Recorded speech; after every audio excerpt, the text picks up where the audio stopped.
Hi అండి. అందరికీ నమస్తే. ఈరోజు వీడియోలో మనం వినబోయే కథ ఏంటో తెలుసుకునే ముందు మీ అందరికి కూడా నా చిన్న రిక్వెస్ట్.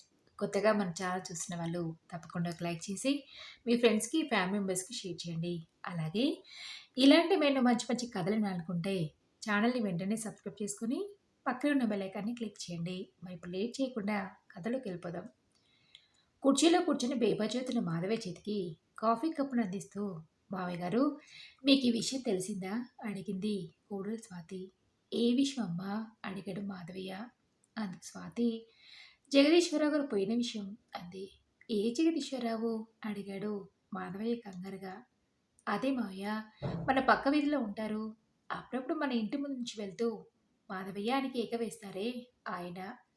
ఉదయాన్నే మన పని మనిషి చెప్తే తెలిసింది మావయ్య అంది స్వాతి. కోడలు చెప్పిన మాటలకు మాధవయ్య చేతిలో ఉన్న కాఫీ కప్పు డబేల్న కింద పడింది.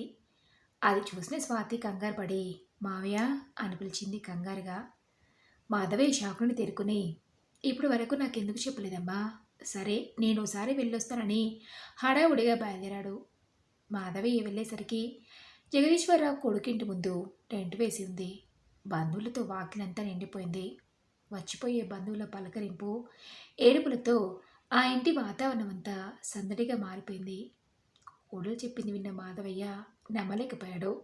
నిన్న సాయంత్రమే కదా మేమిద్దరం పార్కులో 4 రౌండ్లు తిరిగాం. ఒంట్లో నలతగా ఉన్నట్టు కూడా చెప్పలేదే.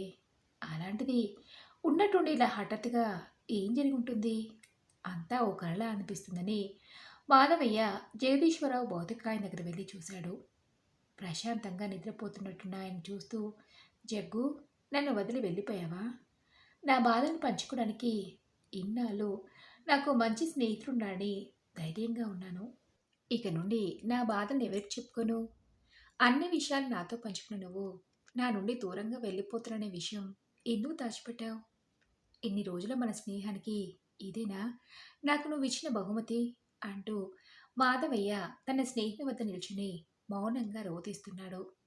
ఇంతలో జగదీశ్వరరావు కొడుకు ప్రణయ్ కనిపించడంతో మాధవయ్య తన భుజంపై చేయి వేసి ఓదార్చుతూ, ఎలా జరిగింది బాబు అడిగాడు. అందుకు ప్రణయ్, నిన్న రాత్రంతా కలిసి భోజనం చేశాం. ఇక పడుకుంటానే నాన్న తన రూంలోకి వెళ్ళాడు. రోజు ఉదయం లేచే అలవాటున్న నాన్న తెల్లాన్న లేవకపోయేసరికి నాన్న గదికి వెళ్ళి చూస్తే ఉలుకు పలుకు లేకుండా ఉన్నారు. భయం వేసి డాక్టర్ని పిలిపించాం. డాక్టర్ నాన్ను పరీక్షించి నిద్రలో గుండెపోటు వచ్చిందని చెప్పాడు అని ప్రణయ్ బాధపడ్డాడు. కాసేపటికి జగదీశ్వరరావు అంత్యక్రియలకు కావాల్సిన ఏర్పాట్లన్నీ పూర్తయ్యాయి. బంధువులంతా రావడంతో జగదీశ్వరరావుని శ్మశానానికి తరలిస్తున్నారు. డప్పు చెప్పులు, డాన్సులు, బాంబుల మూతలు, వాటి మధ్య తీసుకెళ్తున్న జగదీశ్వరరావుని చూస్తుంటే బ్రతికున్నప్పుడు లేని ఈ ఆర్భాటాలన్నీ మర్చిపోయాక ఎందుకు అనిపించింది మాధవయ్యకు. ప్రణయ్ తండ్రికి తలకొరి పెట్టడంతో జగదీశ్వరరావు అంత్యక్రియలు పూర్తయ్యాయి. ఇంటికి తిరిగి వెళ్ళిన మాధవయ్యకు పదే పదే జగదీశ్వరరావే గుర్తొస్తున్నాడు. పాపం, బ్రతికుండగా ఎంత నరకం అనుభవించాడో. అవన్నీ గుర్తొస్తుంటే తను వెళ్ళిపోయిందే మంచిదనిపించింది మాధవయ్యకి. మాధవయ్య జగదీశ్వరరావుకి 2 నెలల క్రితమే పరిచయమైంది. మాధవయ్య భార్య శాంత. శాంత కాలం చేసి 2 సంవత్సరాలైంది. భార్య పోయిన 6 నెలల దాకా ఊళ్ళోనే ఉంటున్న మాధవయ్యని తన కొడుకు రఘు, నాన్న, ఒక్కరే ఊర్లో ఉండి ఏం చేస్తారు? అసలే మీ ఆరోగ్యం అంతంత మాత్రం.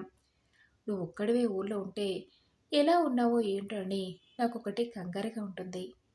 నా మాట విని మా ఇంటికి రండి నాన్న. మీరు నాతో పాటు ఉంటే నాకు కాస్త ధైర్యంగా ఉంటుంది. మాటి మాటికి పనులు వదిలిపెట్టుకుని ఇంత దూరం రావాలంటే నాకు ఇబ్బంది కదా అని బలవంతం చేయడంతో మాధవయ్యకి కొడుకింటికి రాక తప్పలేదు. ఉదయాన్నే కొడుకు ఆఫీస్కి, పిల్లలు స్కూల్కి వెళ్తే ఇక ఇంట్లో ఉండేది కోడలు స్వాతి, మాధవయ్యే. స్వాతి అస్తమానం ఏదో ఒకటి మాట్లాడుతూనే ఉంటుంది. మంచి కలుపుకోలు మనిషి.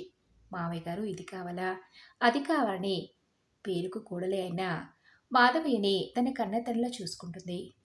ఇక మాధవయ్య కొడుకు రఘు విషయానికి వస్తే తనని ఇంట్లో తెచ్చిపెట్టుకున్నాడన్న మాటే కానీ, నాన్న, తిన్నావా, పడుకున్నావా, ఆరోగ్యం ఎలా ఉంది, ఏమైనా కావాలా అని పలకరించే సమయమే ఉండదు. ఏం చేస్తాం, ఏదో కాలం గడపాలి కదా అని రోజులు వెళ్ళదీస్తున్నాడు మాధవయ్య. మాధవి ఉదయాన్నే లేవటం, బయట వరండాలో కూర్చొని కాఫీ తాగుతూ కాసేపు పేపర్ని తిరగటం, ఆ తర్వాత పెరట్లో ఉన్న మొక్కలకి నీళ్లు పోసి స్నానం చేసుకొని ఇంట్లోకి కావలసిన కూరగాయలు తెచ్చి కోళ్ళకి ఇవ్వటం, ఇంట్లో ఖాళీగా ఉండి ఏం చేయాలని భోజనం వేళ అయ్యేసరికి ఇంటికి తిరిగి వస్తానమ్మా స్వాతి అని చెప్పి మాధవయ్య అలా బయటికి వెళ్ళడం, ఊరికి కొత్తవడంతో తెలిసిన వాళ్ళు కూడా ఎవరూ లేరు. సమయం దొరికితే గుడికి వెళ్ళి ఓ గంటో అరగంటో ప్రశాంతంగా గడిపి ఇంటికి వెళ్తాడు. మధ్యాహ్నం భోజనం చేసి కాసేపు రెస్ట్ తీసుకొని సాయంత్రం 4 అయిందంటే వీధి చివరన ఉండే పార్క్కి వెళ్ళి కొద్దిసేపు వాకింగ్ చేసి ఇంటికి వెళ్తాడు. అలా మాధవయ్య ఓ రోజు సాయంత్రం పార్క్కి వెళ్ళి వాకింగ్ చేసి అలసిపోవడంతో కాసేపు కూర్చున్నాడు. అప్పటికే అక్కడ ఓ వ్యక్తి ఉండటం గమనించాడు మాధవయ్య. పార్కులో ఆడుకుంటున్న పిల్లల వైపు చూస్తూ చూస్తూ కూర్చున్న మాధవిని ఆ పక్కనే ఉన్న ఓ వ్యక్తి, మీరు ఇదే కాలనీలో ఉంటారా? ఎప్పుడు చూడలేదే అడిగాడు. అవునండి, నేను ఈ మధ్యే మా కొడుకింటికి వచ్చాను. ఈ పక్కనే మా ఇల్లు అని చెప్పాడు మాధవయ్య. నేను కూడా మా కొడుకింట్లోనే ఉంటున్నానండి. నా పేరు జగదీశ్వరరావు. ఈ వెనక లైన్‌లోనే మా కొడుకిల్లు అని చెప్పాడు. అలా పార్కులో కలిసిన మాధవయ్య, జగదీశ్వరరావులు తక్కువ సమయంలోనే మంచి స్నేహితులయ్యారు. వాళ్ళిద్దరూ వాళ్ళ కుటుంబ విషయాలే కాకుండా సమాజంలో వచ్చే మార్పుల గురించి, అందుకు గల కారణాల గురించి కూడా రోజూ చర్చించుకునేవారు. ఓ రోజు మాధవయ్య జగదీశ్వరరావుని కలిసినప్పుడు దిగులుగా కనబడటంతో, ఏమైంది? ఏదైనా ఆరోగ్య సమస్యనా? ఈరోజు చాలా దిగులుగా ఉన్నారు అడిగాడు.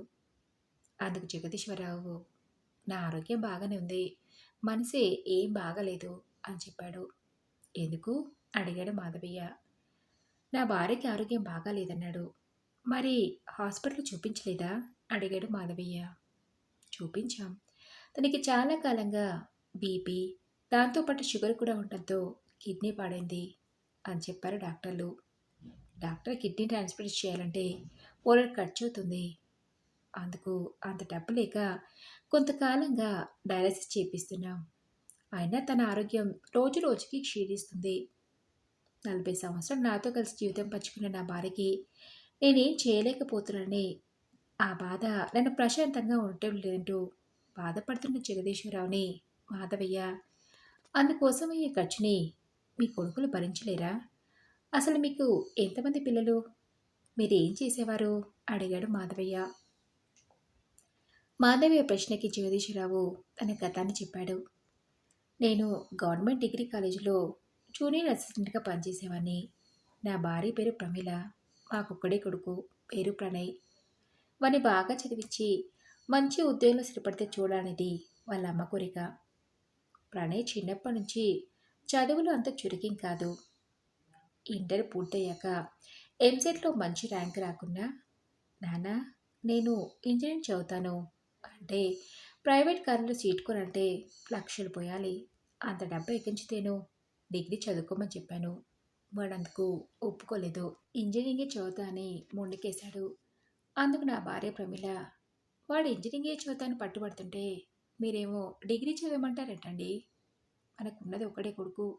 వాడు బాగా చదువుకుని ఇంజనీరింగ్ అయితే మనకే కదా గొప్ప. వాడి ఇష్టాన్ని కాదనకండి అడిగింది ప్రమిళ. మొదటి నుంచి నా భార్య అంటే నాకు ప్రేమే కాదు, గౌరవం కూడా. అందుకే తన మాటని నేను ఎప్పుడూ కాదనేవాడిని కాదు. అలా ప్రణయ్ ఇంజనీరింగ్ పూర్తి చేసి ఆ తర్వాత ఓ 6 నెలలకి ఉద్యోగం సంపాదించాడు. ఆ సమయంలోనే నేను రిటైర్డ్ అయ్యాను. అప్పటి వరకు నాకంటూ ఓ చిన్న ఇల్లు కూడా లేదు. రిటైర్డ్ అవ్వగా వచ్చిన 30 లక్షల రూపాయలతో చిన్నపాటి ఇల్లు కొనాలి అని నిర్ణయించుకొని విషయం నా భార్యకి చెప్పాను. అందుకు ప్రవీణ కూడా చాలా సంతోషించింది. ఇల్లు ఎవరి పేరున కొనబోతున్నారండి అడిగింది. ఎవరి పేరునో ఏంటి ప్రమిళ? నా పేరుని రిజిస్ట్రేషన్ చేయిస్తానన్నాను. అందుకు ప్రమిళ మొహం చిన్నపోయింది. నాకేం అర్థం కాలేదు. ఆ రోజు రాత్రి భోజనం చేసి పడుకోక ముందు, ఏంటి ప్రమిళ, నీకు ఇల్లు కొనటం ఇష్టం లేదా? ఉదయం విషయం చెప్పగానే నీ మొహం అలా పెట్టావేంటి అడిగాను. అందుకు ప్రమిళ, నాకు ఇల్లు కొనటం ఇష్టమే, కానీ మీ పేరున కొంటా అన్నారు కదా, అదే నాకు నచ్చలేదు అంది. మరి నీ పేరున కొనమంటావా అడిగాను. నాకలాంటి ఆశలేం లేవు అంది ప్రమిళ. మరి ఇంకేంటి అడిగాను. ఇల్లు మన అబ్బాయి ప్రణయ్ పేరున రిజిస్ట్రేషన్ చేయించండి అడిగింది. మన అబ్బాయి పేరు మీద అన్నాను. అవునండి. మనకున్నది వాడొక్కడే కదా! మన తదనంతరం ఏదైనా వాడికే కదా! అంది ప్రమీల. వాడికే. కానీ మనం బ్రతికుండగానే ఉన్నదంతా వాడి చేతిలో పెట్టి, మనం ఉన్నంతకాలం వాడి మీద ఆధారపడదామంటావా? మనుషులు ఎప్పుడూ ఒకలాగా ఉండరు ప్రమీల అని చెప్పాను. అంటే మీకు మన కొడుకు మీద నమ్మకం లేదా? అడిగింది ప్రమీల. వాడి మీద నాకు నమ్మకం ఉంది. రేపో మాపో వాడికి పెళ్ళైతే ఆ వచ్చే అమ్మాయి ఇలాంటిదో మనకెలా తెలుస్తుంది? ఆ తర్వాత ఎందుకు బాధపడటం? అందుకే నా పేరు మీదే ఇల్లు రిజిస్ట్రేషన్ చేపిద్దాం అనుకుంటున్నాను అని చెప్పాను. మీరెన్నైనా చెప్పండి. ఇల్లు వాడి పేరున కొనాలనేది నా కోరిక. ఆ తర్వాత మీ ఇష్టం అంది. ఆ తర్వాత నా భార్యకి నచ్చ చెప్పిన ఫలితం లేకపోవడంతో సరే అని ఇల్లు నా కొడుకు పేరున రిజిస్ట్రేషన్ చేయించాను. ఆ తర్వాత సంవత్సరానికి ఓ మంచి సంబంధం చూసి వాడికి పెళ్లి జరిపించాం. అంతా కలిసి అదే ఇంట్లో ఉమ్మడిగా ఉండటంతో 2 సంవత్సరాలు చాలా సంతోషంగా గడిచిపోయాయి. ప్రణయ్‌కి ఇద్దరు పిల్లలు. వాళ్ళ ఆలనా పాలనా చూసుకుంటూ సమయం మరింత వేగంగా గడిచిపోసాగింది. ఉన్నట్టుండి మా కోడలి నాన్న అనారోగ్య కారణంతో కాలం చేయడంతో వాళ్ళ అమ్మ కొంతకాలంగా మా ఇంట్లోనే ఉండాల్సొచ్చింది. ఆ సమయంలో మా కోడలికి తన తల్లి దగ్గర ఉన్న ధైర్యమో, లేదా చెప్పుడు మాటలతో తన మనసు పాడైందో ఏమో తెలీదు కానీ, కొన్ని రోజులుగా మా కోడలి ప్రవర్తన మాకు ఇబ్బందిగా అనిపించింది. అదే సమయంలో నా భార్యకి కిడ్నీ పాడైందనే విషయం మమ్మల్ని మరింతగా కృంగతీసింది. తన వైద్యానికి అయ్యే డబ్బంతా నా దగ్గర లేకపోవడంతో ప్రణయ్‌ని అడిగాను. ఏం చేద్దానా అని. అందుకు వాడు, ఇప్పటికిప్పుడు అంత డబ్బంటే నేను మాత్రం ఎక్కడి నుంచి తీసుకురాను నాన్నా. కొన్ని రోజులు డయాలసిస్ చేపిద్దాం అన్నాడు. అందుకు నేను, లేదురా, మీ అమ్మ తిరిగి కోలుకోవాలంటే కిడ్నీ మార్పిడే మంచిదని చెప్పాను. అంత డబ్బు ఎక్కడి నుంచి తెస్తారు నాన్నా అడిగాడు ప్రణయ్. ఈ ఇల్లు తాకట్టు పెడదాం అనుకుంటున్నాను అన్నాను. అది విన్న నా కోడలు, ఇంటిపై మీకేం అధికారం ఉందని తాకట్టు పెడతానంటున్నారు? ఇల్లు ఆయన పేరున ఉందనే విషయం మర్చిపోయారా అని నన్ను నిలదీసింది. తన భార్య ఇలా మాట్లాడుతుంటే నా కొడుకు తిరిగి ఒక్క మాట అనేది రానలేదు. ఇల్లు నాన్న కష్టార్జితం, ఇంటి మీద సర్వ హక్కులు నాన్నవే అంటాడనుకున్నాను. కానీ పరిస్థితులు అందుకు భిన్నంగా ఉండటంతో ఒక్కసారిగా నా గుండె బరువెక్కింది. ఇలాంటి పరిస్థితి ఏదో వస్తుందని ముందే ఇల్లు నా పైన రిజిస్ట్రేషన్ చేపిస్తా అంటే విన్నావా? ఇప్పుడు చూడు ఏమైందో అన్నాను ప్రవీణని గట్టిగా. అందుకు ప్రవీణ నోట మాట రాలేదు. మౌనంగా కూర్చుండిపోయింది. పాపం, తను మాత్రం ఏం చేస్తుంది? కొడుకు మీద తనకున్న ప్రేమ ఆ రోజు తనను అలా అడిగేలా చేసింది. ఏదైనా అనుభవంలోకి వస్తే కానీ అర్థమవుదు అని ఇందుకే అన్నారేమో అనిపించింది. రాను రాను ఆ ఇంట్లో మాకు గౌరవం లేదు. ఆ ఇంటి మీద అధికారం అంతకన్నా లేదు. అలాగని ఆ ఇల్లు వదిలి ఎక్కడికి వెళ్ళలేము. అది తప్ప మాకు వేరే ఆదరణ లేదు. రోజు రోజుకి నా భార్యకి సరైన వైద్యం చేయించని పరిస్థితిలో ఉన్నానని నా మీద నాకే చిరాగ్గా ఉంటుందని బాధపడ్డాడు జగదీశ్వరరావు. జగదీశ్వరరావు చెప్పింది విన్నాక మాధవయ్య చాలా బాధపడ్డాడు. ఏం మాట్లాడో అర్థం కాలేదు. ధైర్యం చెప్పడం తప్ప. అలా అప్పటినుంచి మాధవయ్య జగదీశ్వరరావుని జగ్గు అని పిలుస్తూ వాళ్ళ బాధల్ని ఒకరికొకరు పంచుకునేవారు. ఆ తర్వాత 10 రోజులకే జగదీశ్వరరావు భార్య చనిపోవడంతో తన బాధ రెట్టింపైంది. కట్టుకున్న భార్యని కాపాడుకోలేకపోయిన నిస్సహాయునని చాలాసార్లు బాధపడ్డాడు. భార్య పోయినప్పటి నుంచి ఒంటరితనం భరించలేకపోయాడు జగదీశ్వరరావు. తను అనుభవిస్తున్న బాధల ముందు మాధవయ్యకి నా కొడుక్కి నన్ను పలకరించే సమయం లేదని నేను పడే బాధ చాలా చిన్నదనిపించింది. ఆ తర్వాత మాధవయ్య జగదీశ్వరరావుని కలిసిన ప్రతిసారి ఇంకెంతో కాలం నేను నా కొడుకు కోడల దగ్గర ఉండలేను, ఏదో ఒకటి ఆలోచించాలి అనేవాడు. ఈ వయసులో ఇంకేం చేస్తావు, తప్పదు అన్నట్లు భరించడం తప్ప అని మాధవయ్య అన్న ప్రతిసారి ఆ భగవంతుడు నాకేదో ఒక దారి చూపించకపోతాడా అనేవాడు జగదీశ్వరరావు. ఒకవేళ జగదీశ్వరరావుకి ఆ భగవంతుడు చూపించే దారి ఇదేనా అనుకుంటూ బాధపడ్డాడు మాధవయ్య. మరి ఇదండి రోజు కథ. ఈ కథపై మీ విలువైన అభిప్రాయాన్ని నాతో కామెంట్ బాక్స్‌లో షేర్ చేసుకోండి. అలాగే ఈ కథ మీకు నచ్చిందనుకుంటున్నాను. నచ్చితే తప్పకుండా ఒక లైక్ చేసి మీ ఫ్రెండ్స్‌కి, ఫ్యామిలీ మెంబర్స్‌కి షేర్ చేయండి. అలాగే ఇలాంటివేవో మంచి మంచి కథలు వినాలనుకుంటే ఛానల్‌ని వెంటనే సబ్స్క్రైబ్ చేసుకొని పక్కనే ఉన్న బెల్ ఐకాన్‌ని క్లిక్ చేయండి. నెక్స్ట్ వీడియోలో మరొక మంచి కథతో కలుసుకుందాం. Thank you for listening.